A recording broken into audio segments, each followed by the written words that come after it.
So my grandpa relatively recently broke his hip, which is a big bummer because he not only transitioned into assisted living, but he's always been super active and inspiration to me with how motivated he's always been and was running well into his 70s. And so he's getting a little stir crazy in his new environment and he's always up for new challenges. So what I wanted to show you and what I shared with him are three simple hip exercises that he can work on after, there's been plenty of time since the break happened. He didn't have any hardware in there or anything, and just some stuff to keep up with that, keep the hip nice and mobile.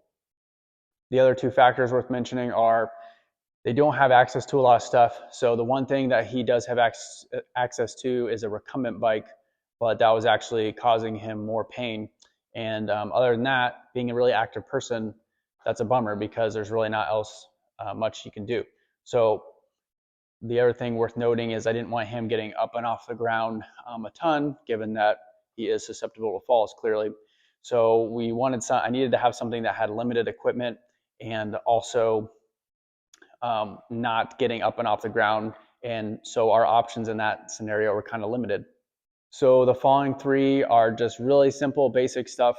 Everyone's probably seen these in some capacity before, but my thought was if you do have someone in the same position, or if this was of value to him, then I hope this can be of value to somewhere else. Guys, the more we can keep the hips mobile, I really think that's one of the greatest links to longevity as far as biomechanics and joint health is one of the most important joints.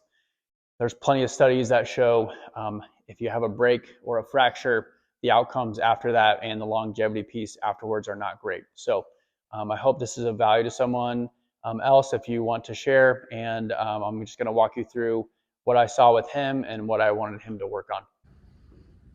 I really wanted to work on hip extension with him, but I didn't want him in the high kneeling position, and having a chair nearby worked great since, like I noted, there wasn't a lot of other things that he had access to. I wanted to also emphasize driving through the pelvis with the fist. In a second, you'll see how he kind of hunched forward, and I wanted him, a couple cues I gave him was to stand tall, and he can add a little overpressure driving through that pelvis. Added bonus was because he was a runner, he felt a good calf stretch.